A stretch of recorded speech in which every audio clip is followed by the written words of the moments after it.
All those in favor? Aye. Aye. Aye. Okay. The agenda is adopted. Approval of the minutes. Public hearing. So moved. Of March the 10th, 2020. So moved. Second. Second, any discussion? Just, I think there may have been two typos with respect to the minutes with respect to the regular town meeting.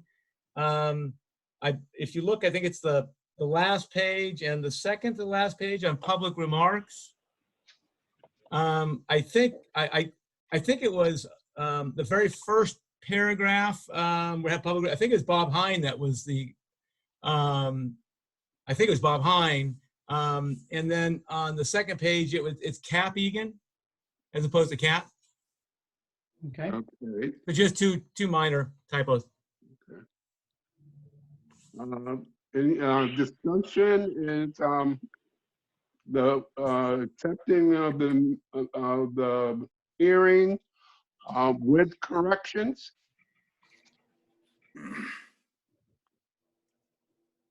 Is that right, dear? I'll make Motion.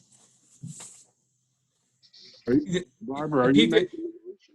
Pete, just again, procedural. I was not present at the, so I have to abstain on the special public hearing. Okay. And so I have to stay on that as opposed to the regular town meeting. All right, then we'll take them one at a time. Okay? I'll make a Alright. motion with those corrections to approve it. Second.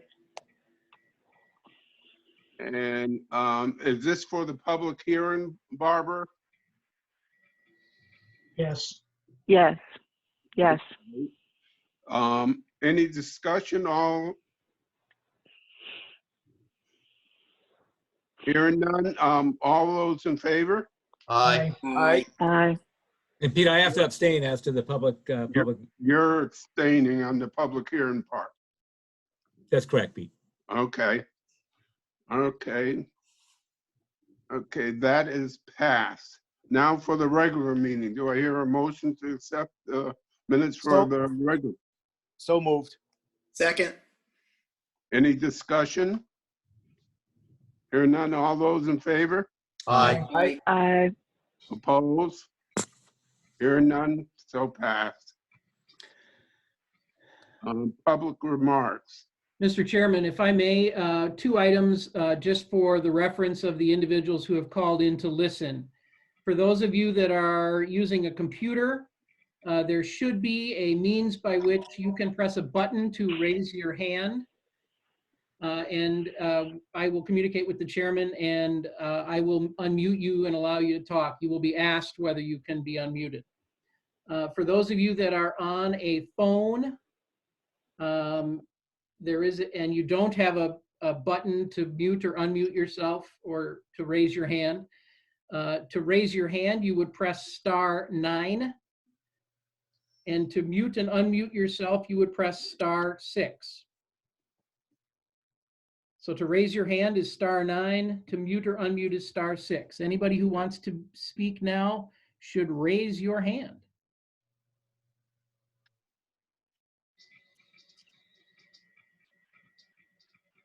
At this point, Mr. Chairman, I do not see anyone with their hand raised. Okay, with that being said, we'll close the public portion of the meeting. Okay. Okay? Okay, presentations. You have no presentations this evening, nor do you have bids or contracts, resolutions or ordinances at this time, or any continued business. So you may want to just roll down to new business if you desire. Okay, new business. Update on the coronavirus related to the town operation. Thank you. Let me just take a minute to bring you a little bit up to speed. I know that it came out a little bit late today, but I did put on the, out to the council and to the, pardon me, I'm just pulling it up on my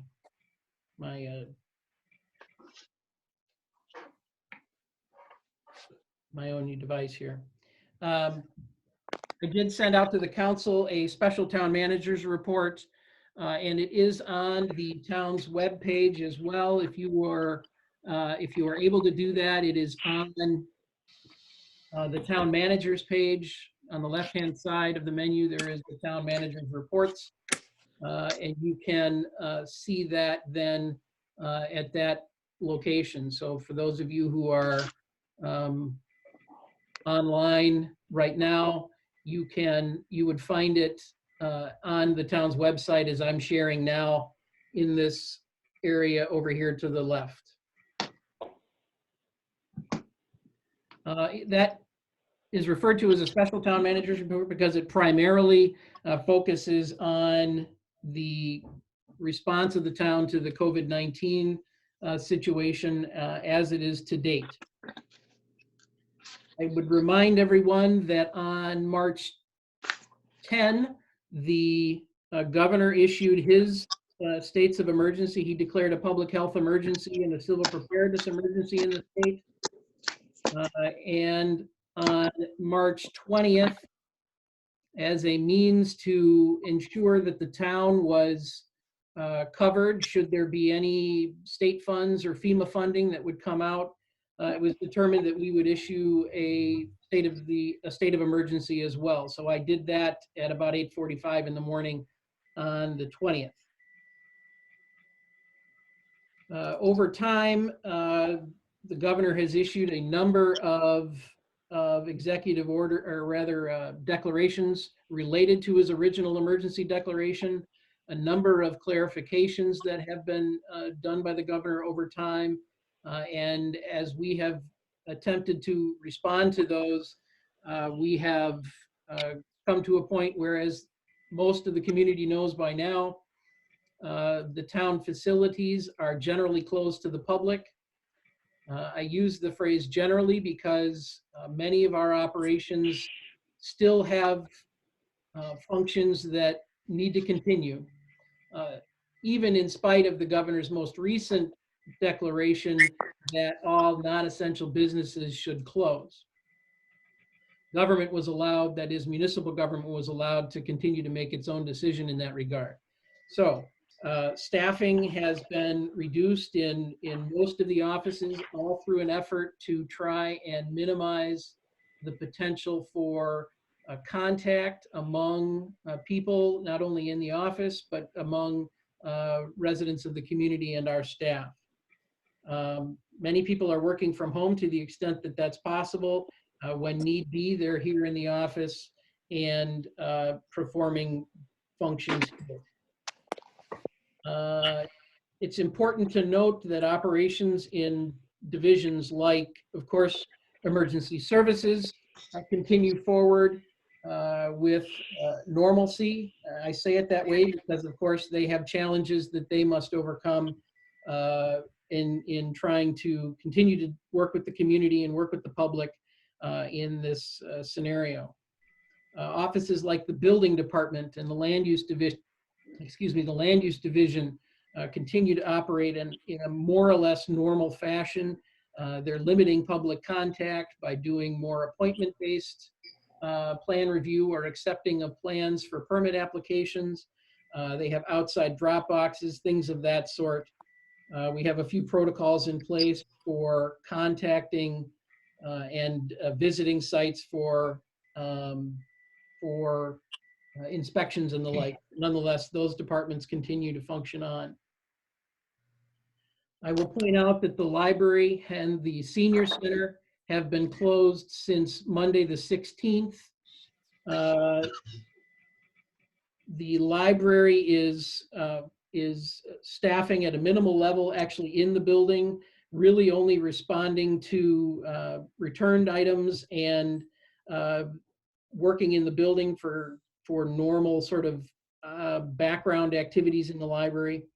Additionally, They are providing programming and developing programming for online activities. They have done some Facebook activities.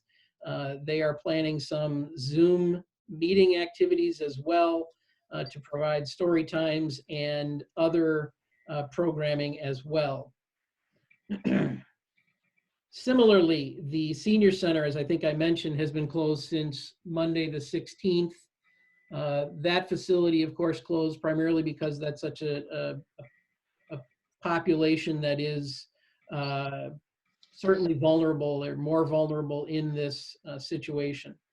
Nevertheless, the staff at the senior center is working to provide, to maintain rather, connections with seniors. They're making some phone calls. They're keeping in contact with seniors.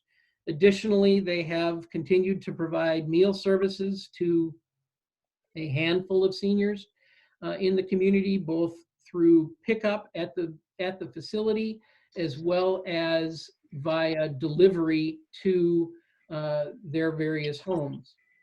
That process is continuing to be evaluated, and we're looking for opportunities to expand that should it be necessary. Additionally, the senior center has implemented a use of their van to help transport citizens to shopping opportunities should they need them. And there is a protocol in place for the number of seniors that would be on the bus at a given time and how it would be sanitized in between uses. But nevertheless, we're continuing to try to connect with our seniors and to the extent we can expand those connections so that we are monitoring that group of that segment of our population during this situation. I'll mention also Youth and Family Services. They continue to provide services as best they can. Some of you will know that Youth and Family Services rely on individuals that are undergoing training at a university for social work, psychology, or the like to provide counseling services. Unfortunately, with the situation that's being realized at many universities with them closing down and sending students home, we have lost most of our counseling staff at Youth and Family Services.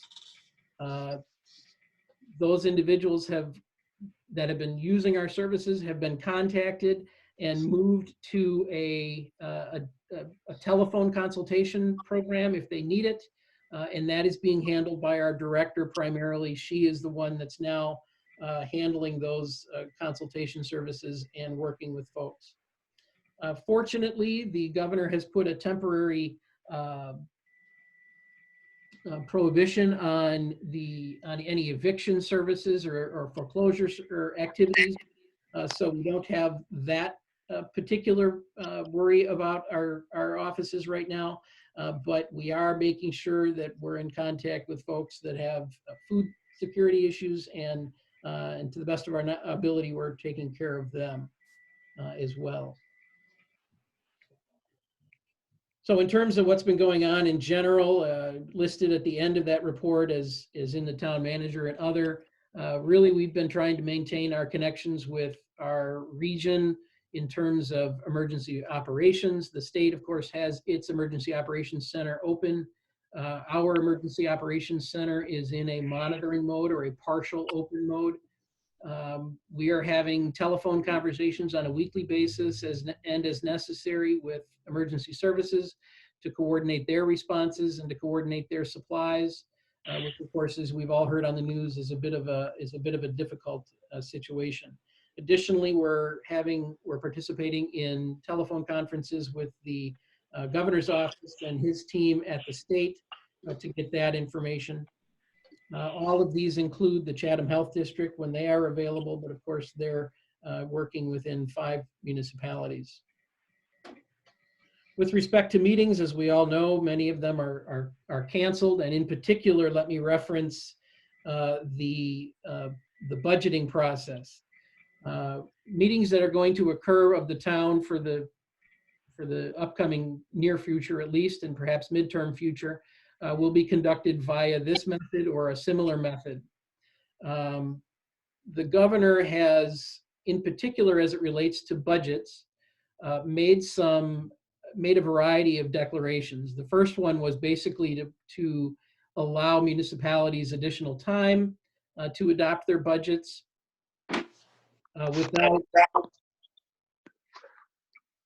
without encountering any problems under the law. The most recent, or one of the most recent executive declarations really changed the process kind of for everybody entirely, and basically mandated that municipalities create a process that allows for public input into the budgeting process through whether it's written comment on websites or emails or to a snail mail location, but does not call for a town meeting or a referendum type adoption. We're still working on a resolution that would put that into place here in the town, and I will be asking the council perhaps in about a week or maybe later this week to come out in a special session and consider that once we have had an opportunity to draft what that would look like. But right now, conceptually, we're looking at a process for the budget that would mirror as much as possible the current process that we have, that is a Board of Finance review early in the beginning of the process. Board of Finance would basically do its same process that it does now, a public hearing of some sort, or at minimum a public comment period, and then those several meetings that are workshop meetings with staff and other individuals explaining and talking about their budgets. Then they would have some deliberative meetings and ultimately would recommend a proposed budget to the council. The difference would be that the council's actions at the end of that would likely be the end of the process, unless, of course, the situation has improved in the state and the governor has lifted any emergency orders that he has in place. So we can certainly talk a bit about that more later on the agenda. And as I said, we'll come back to that in a resolution form within a week or so. And the last thing I'll mention is the town's transfer station. We made some changes just this past weekend to the operation there. We stopped taking bulky waste and things that require a face-to-face cash transaction and a determination of how much someone would pay. As you know, later on in the agenda, we'll come back to this topic and talk about whether we just want to waive those fees and allow that facility to get used without any payments. So nevertheless, we continue to try to provide as services as best we can to the community in this time. And we're really learning on how well we can do our services remotely and how well our website works for providing information to people and providing for two-way communication. So it's an interesting time for all of us. And we've certainly made some adjustments on the fly and made some adjustments pretty quickly to try and keep people working on behalf of the community.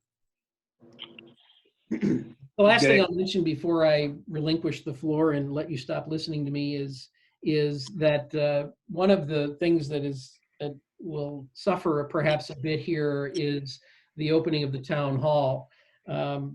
We are a bit delayed in that process. Some of it has to do with COVID-19, some of it does not, quite frankly.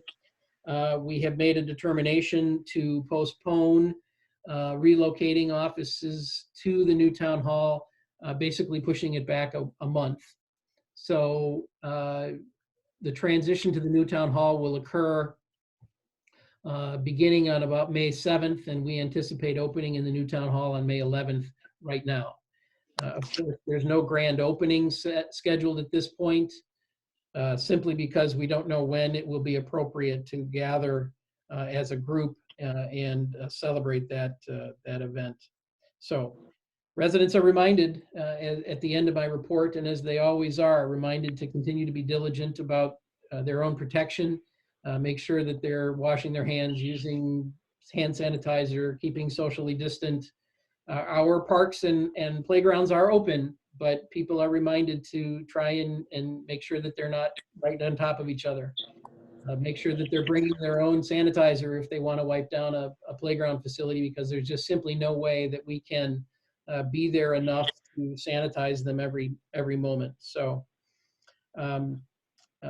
nevertheless, people are doing well, I think, in the community. As far as I know, I have not been advised of any other cases in the community. As we know, we have one confirmed case in the community. I am not aware of any others.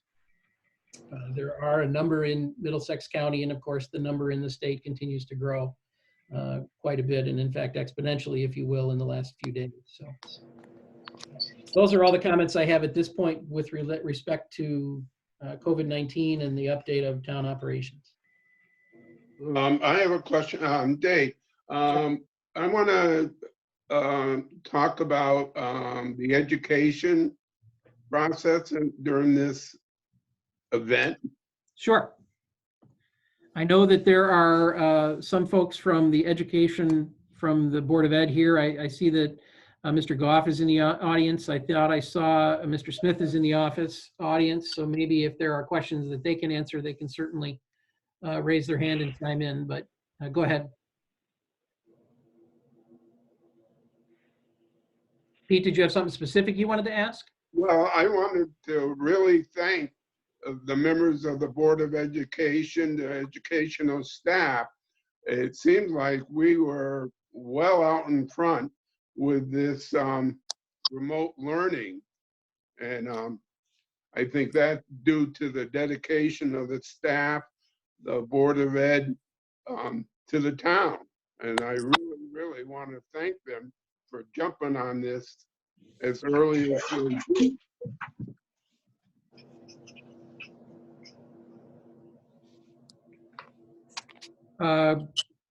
Chris and Paul, I've allowed you to unmute yourselves and respond if you'd like. Sure, I'd be glad to.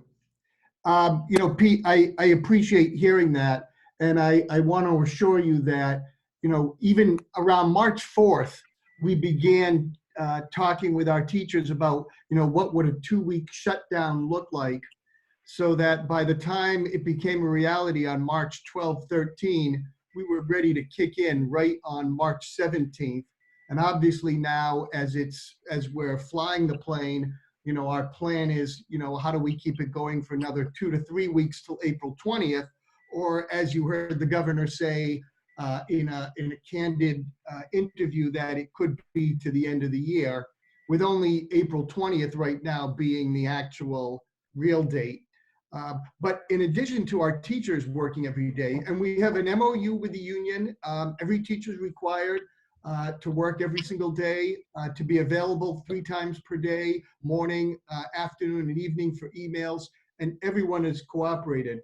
But I have to tell you, the heroes on the front line are our custodians and cafeteria workers, who are delivering lunches and breakfasts on Mondays and Wednesdays. On Monday mornings, between 11 and 1, to 250 families, we are delivering, or they're coming to pick up 2 breakfasts and 2 lunches on Mondays, and on Wednesdays they pick up 3 breakfasts and 3 lunches. So our cafeteria workers have been in making those lunches.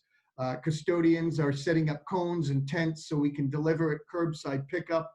And you know, it's just amazing to me that everyone has come together and pitched in and just do whatever is necessary.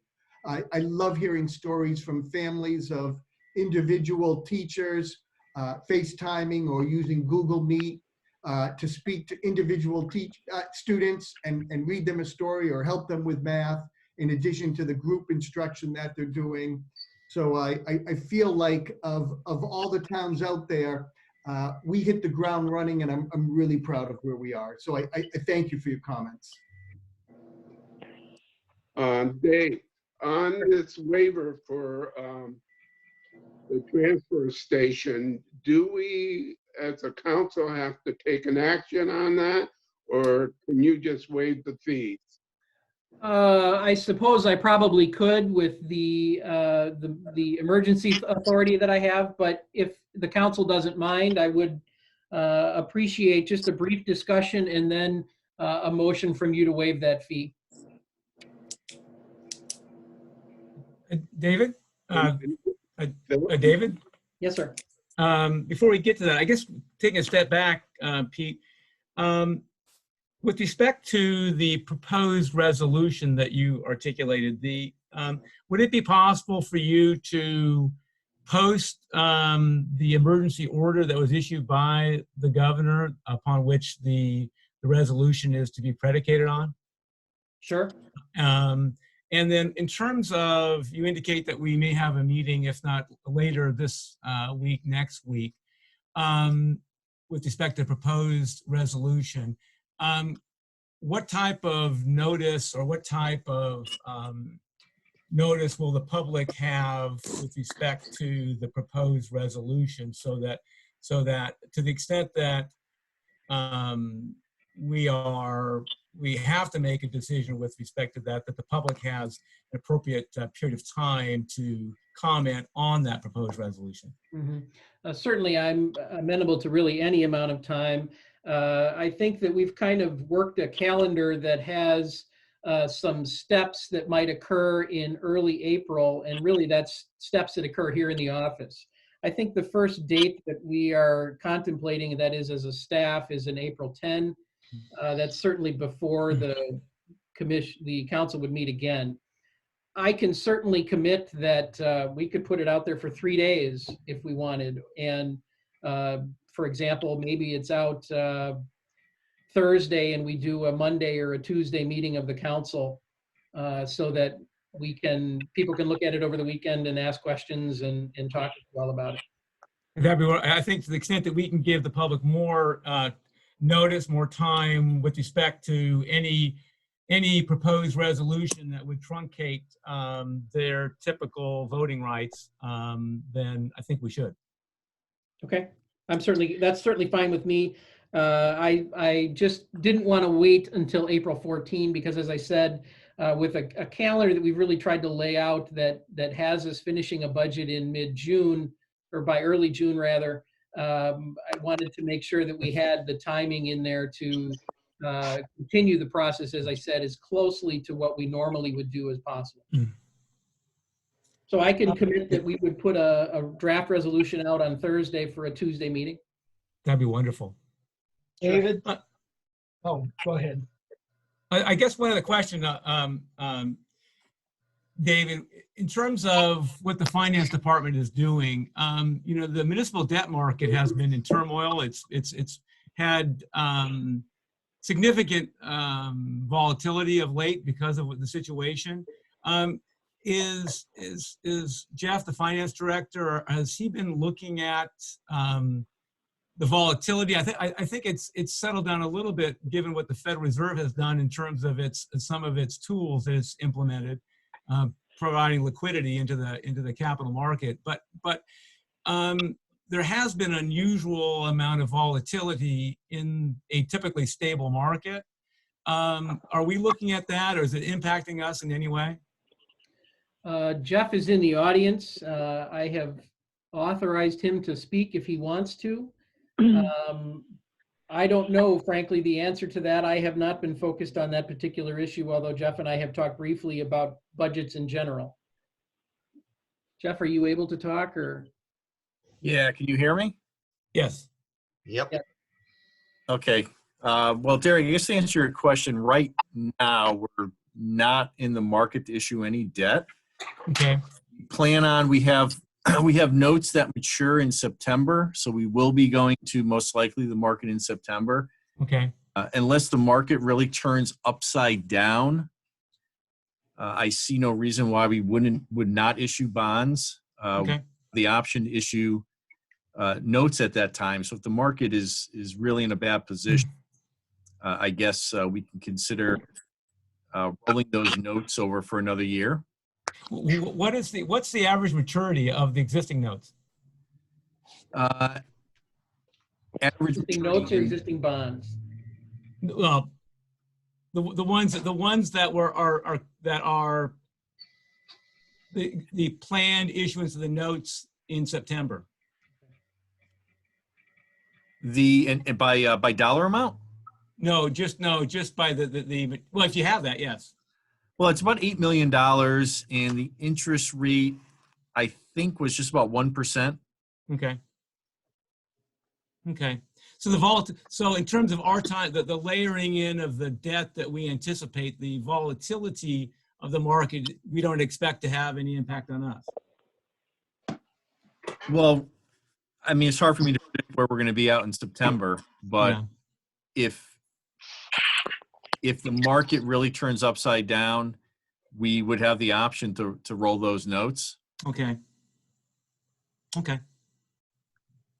Great. Thank you. Yep. All right.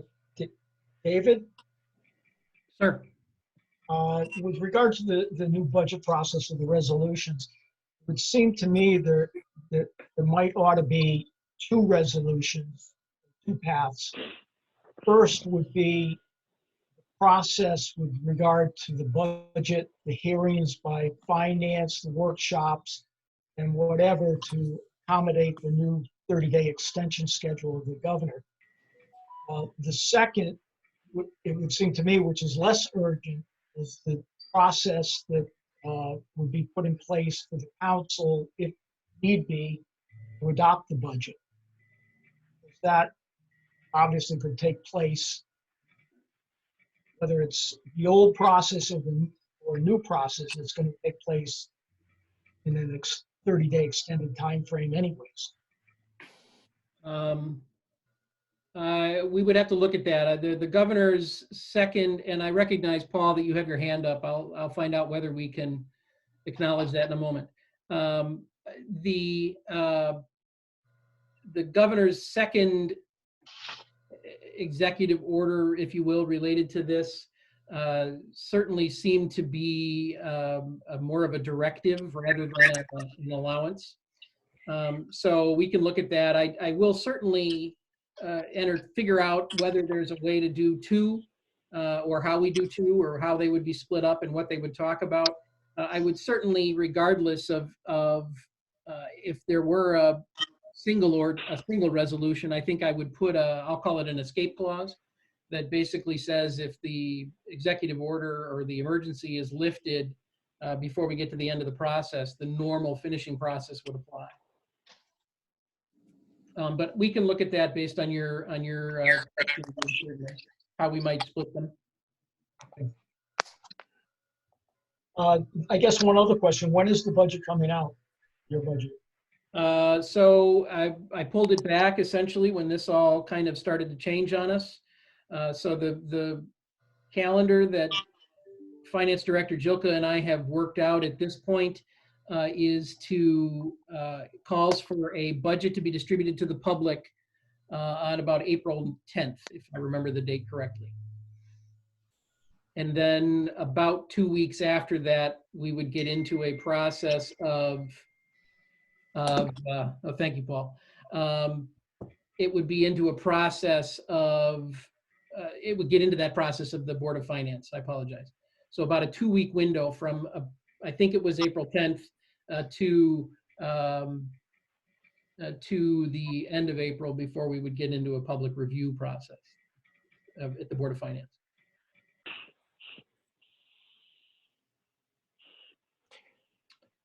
Anything else on that? Yeah, yeah. I was just waiting for everyone else to finish David's. On that budget coming up, have you received a letter from one of the members of the Board of Finance, Alana? And does every other council member have that? I believe it was forwarded to them, yes. Okay. I strongly feel everyone should really step back a little bit and take a look at their budgets in light of what's going on and follow that recommendation. I get what the governor just did, but I'm really uncomfortable just passing a budget that has large increases in it onto the people without them having the right to vote on it or the ability to vote on it. It's what uncharted waters for this town, and I really don't like being the first to dip into that, quite honestly. Mark, that's why you get the big bucks. Yeah. Well, again, in times like this, the other thing, David, I haven't heard from is there going to be an ability in any of the governor's proposals to waive the interest penalty on people who are affected and unable to pay their taxes. And I was saying that, I don't mean that the people have already been late on their taxes in the past, but anybody going forward that has trouble, got laid off, not going to be able to work till who knows when. If they're not going to open restaurants till September, we're going to have a lot of delinquent taxpayers who aren't able to pay their bills. Has there been any talk giving the town the ability to waive that interest? I believe there is. I haven't been through all of the details of every one of the, I don't know, we're up to like G or something like that on the executive orders. I haven't been through all the details, but I know that one of them does include some discussion of fee waivers, interest waivers and items of that sort. So I believe it's out there. I just have to go through them and make sure that we identify what those options are and how they are to be implemented, if you will. And have you and Jeff started to look at the numbers? I mean, because we always base our budget on a percentage of collected taxes, like 99% or 98 point, whatever. We use a specific number. 98 and a half currently. 98 and a half. Have you started running some numbers if it comes in lower, just to play as to what would happen? And I assume, what the game plan would be due to make up the difference. Yeah. And so that's part of the reason why we made the decision back at the beginning of all of this to not release the budget that we had for the very reasons you're talking about, because of the uncertainty that came up and because of the inability to really predict anything at that point. So that's why we sort of halted our process at that point a couple of weeks ago. We have not done it together. I don't know if Jeff has done any messing with that on his own at this point. He and I are just getting back to a conversation about about a budget and about what changes we should make in the one that we have at this point. In ways that we can perhaps overcome increases that are already built in, if you will, as related to, for example, debt and those kinds of things. We've done some pretty significant steps to try and mitigate the impact of the debt of the town hall, for example, and the high school and various other things that have come on. We're looking at ways to make sure that we can relieve that pressure in the future, and we'll have to be a little bit more creative perhaps now, but we'll look at that. Okay, thank you. Mhm.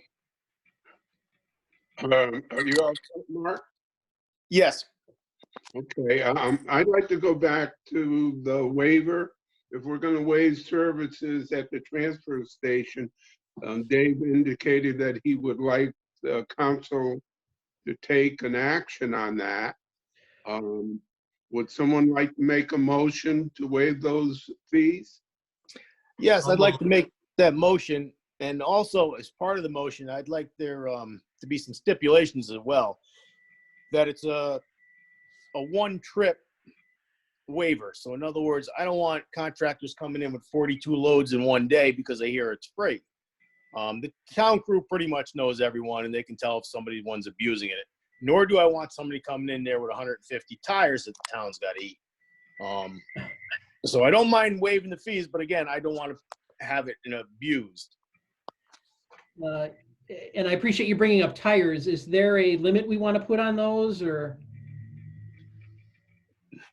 No more than one or two, because those cost us a lot to get rid of. And even if we wanted to pull them out, I wouldn't have a problem with that.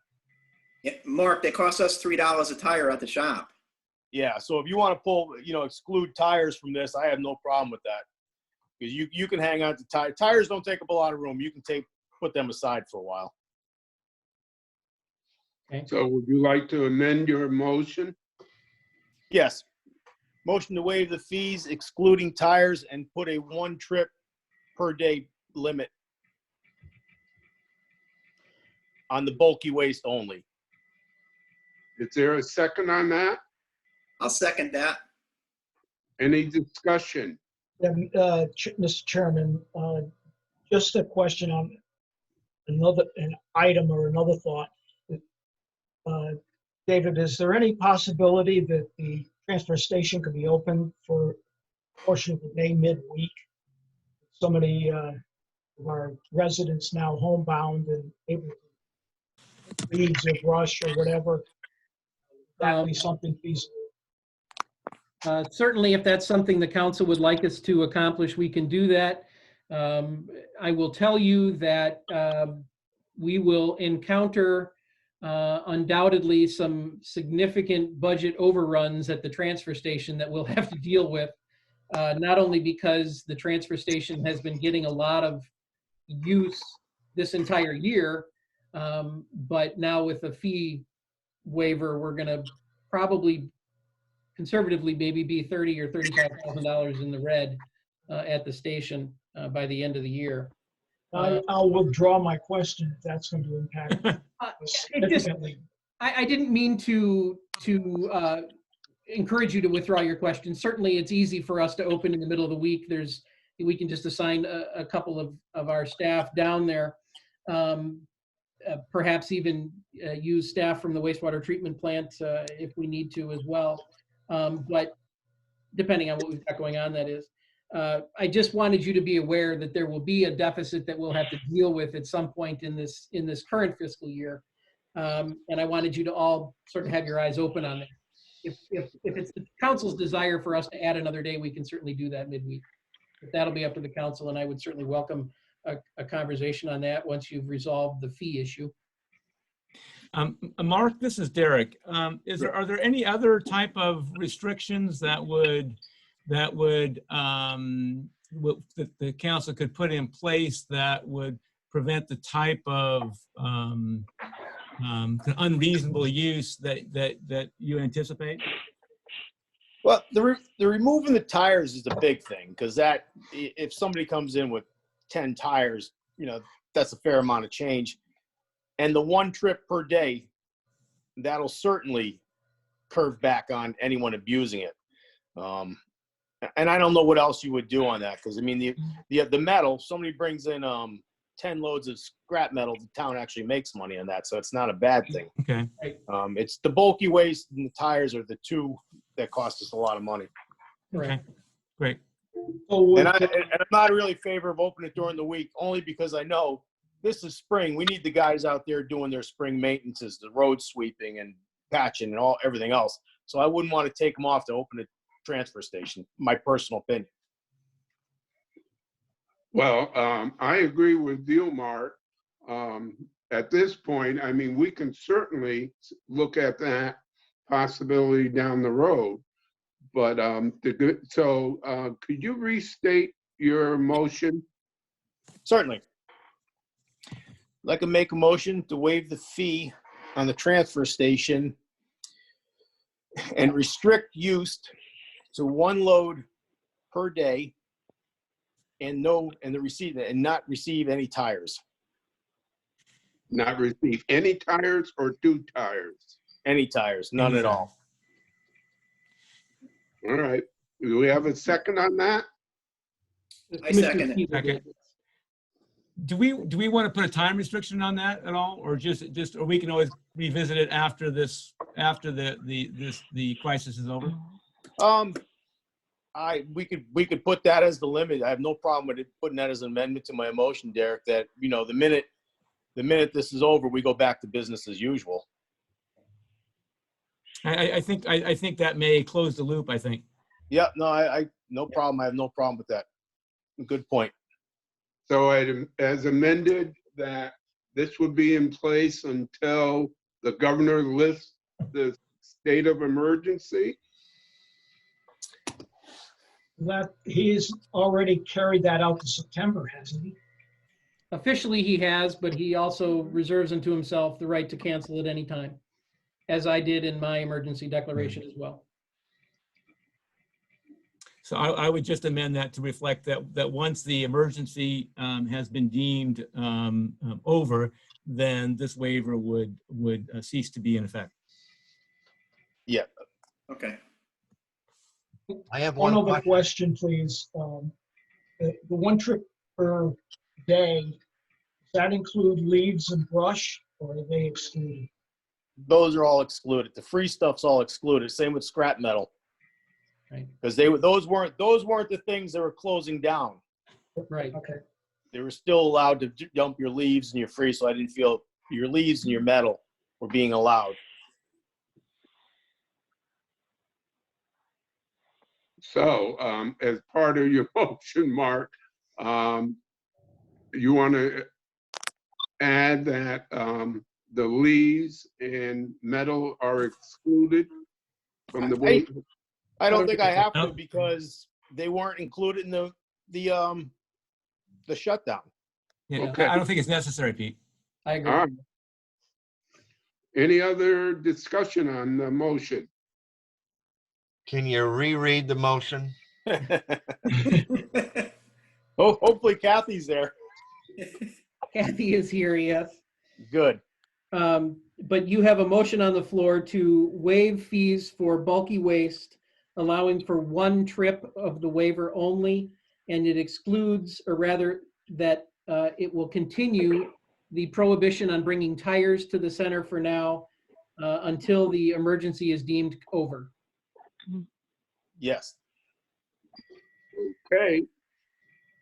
All those in favor? Aye. Aye. I Opposed? Yes?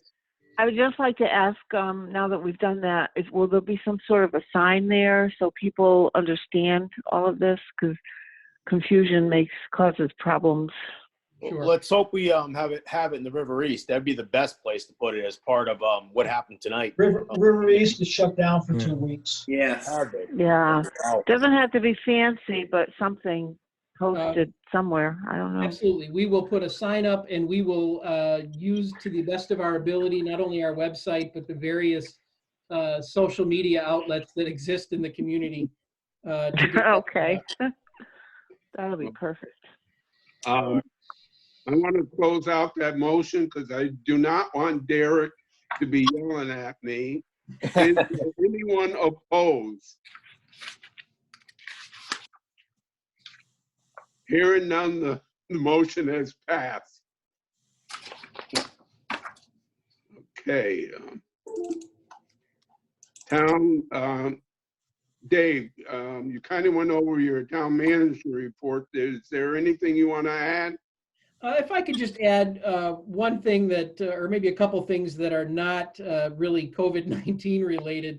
It was sad, but I did accept the resignation of our current assessor.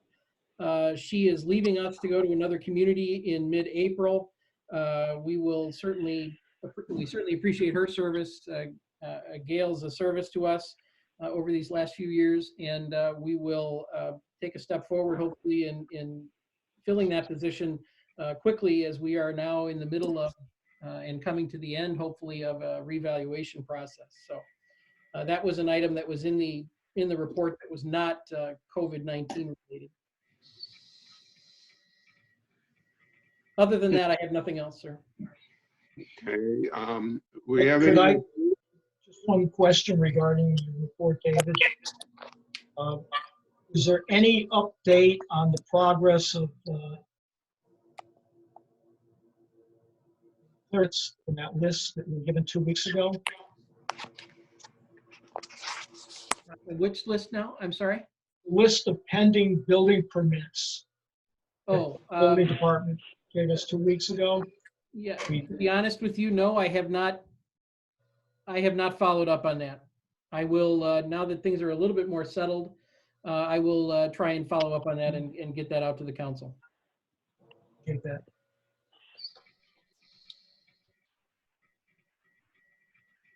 Are you all set, Dean? I'm fine, thank you. Okay, we have appointments or tax refunds. No We do not have tax appointments. refunds this time. Okay, then I open it up to public remarks. And again, I'll remind everybody that if you want to ask a question or make a remark at this point, to raise your hand.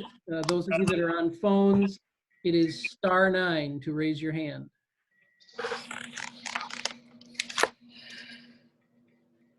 Mr. Chairman, I do not see of our 25 attendees any, oh wait, I apologize. Somebody has a hand raised. Oh, Mr. Goff has his hand raised. Mr. Goff, Good evening. Can you hear me? we Yes. can hear you, sir. Yes. Yeah. Okay, thank you. I just wanted to follow up with what Paul was saying a few minutes ago regarding the Board of Education. And, you know, he was bragging about the teachers and the staff and everyone who's chipped in. But I'm going to put him on the spot and thank him for his leadership in making all that happen. In regards to the notices, Barbara, you had mentioned about having a sign made, and I think Paul would agree if there's anything that the Board of Ed with our social media and all the notices we put out, if there's something we could distribute for you as well, I'm sure we'd be happy to do that. And finally, just a question regarding, I think Mark, earlier you brought up a letter from Alana regarding budgets. Is that Yep. anything that can be sent to the Board of Education so we can, it sounded like it was regarding all budgets. So I'd love to be able to see that recommendation. Certainly, we can forward that to you. We actually have 2 or 3 letters that have been received by the council. I'm happy to share all 3 of those with you, Chris and Paul. They were all of a similar vein, concern about the current environment and urging restraint, if you will.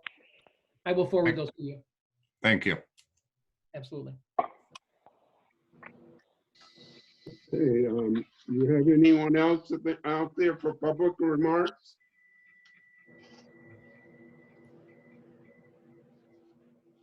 I did not see any others. Thank you.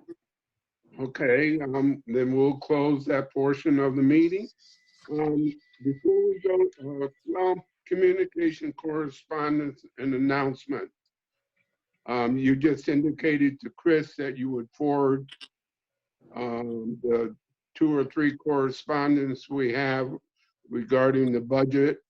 I think all councilmen, excuse me, all council members got copies of those letters.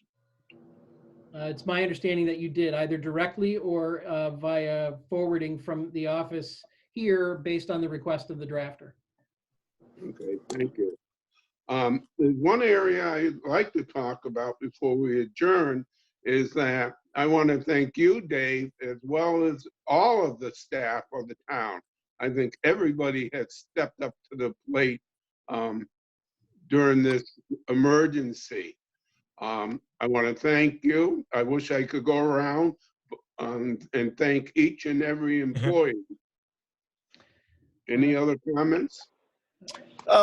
Yes, Pete, Mark.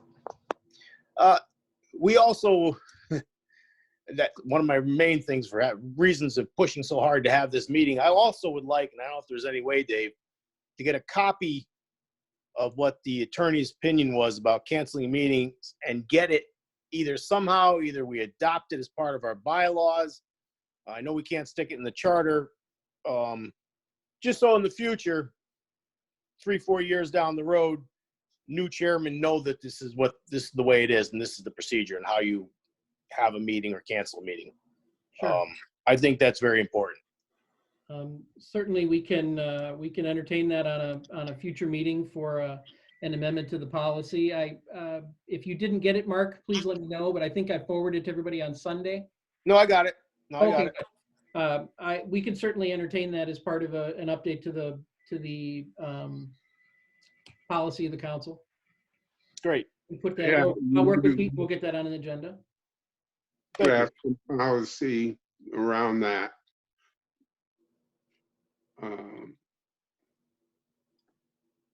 Does anyone have anything else they want to add to the meeting? Pete, I just had one thing, and I know we've all said this.